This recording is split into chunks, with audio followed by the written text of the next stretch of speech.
Cynocephali is a term that comes from the Greek words kyno meaning dog and cephalos meaning head, and it refers to mythical or legendary creatures with the head of a dog or a similar canine. Marco Polo, according to legend, during his journey in Asia, Marco Polo would have encountered Cynocephali in the kingdom of Li-kiangfu. These beings were said to be about 1.8 meters tall and have the head of a dog with long floppy ears. According to Polo, these Cynocephali lived in organized communities and cultivated the land, and had superhuman strength. Despite their frightening appearance, Polo described them as peaceful and friendly creatures. Alexander the Great, in stories about the life of Alexander the Great, it is said that the Macedonian king encountered Cynocephali during his conquest of India. These beings were said to be as tall as a man, with the head of a dog, and lived in a mountainous area. According to legend, Alexander captured some of these beings and brought them back to Greece as curiosities. Herodotus describes the Cynocephali as a tribe living on the border of Ethiopia.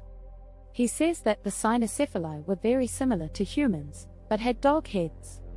According to his description, the Cynocephali were endowed with great physical strength and fought against neighboring tribes. In addition, the Cynocephali were famous for their ability in weightlifting and wrestling. Pliny the Elder, a Roman writer of the 1st century AD, mentions the Cynocephali in his Naturalis Historia. He describes the Cynocephali as a tribe of people with dog heads living in northern Africa, in the region that corresponds to present-day Libya. According to Pliny, the Cynocephali were a wild and warlike people who lived in a forested and mountainous region. He describes them as human beings with dog heads, capable of speaking their own language and building settlements. Pliny also claims that the Cynocephali were known for their great physical strength and distinguished themselves as skilled hunters. Furthermore, Pliny asserts that the Cynocephali had a particular cult for the sun god, whom they worshipped with animal sacrifices. Silenus, another Roman writer of the 3rd century AD, also mentions the Cynocephali in his work Lectionea Rerum Memorabilium.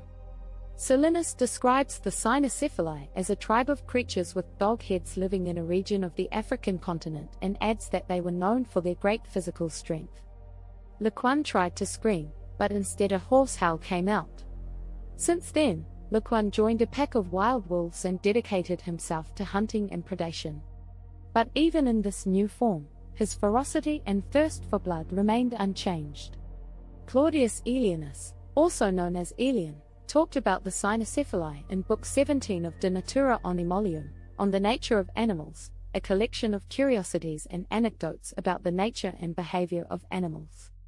According to Aelianus, Cynocephali were mythological creatures depicted with dog heads and human bodies, and lived in remote parts of India.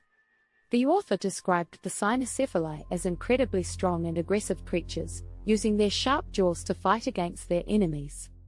However, Aelianus also emphasized that there is no concrete proof of the existence of Cynocephali, and that their figure was mostly a product of imagination and popular beliefs. In fact, Aelianus seems to adopt a skeptical position regarding the existence of Cynocephali, describing them with irony and detachment and doubting their actual existence. Thanks for watching.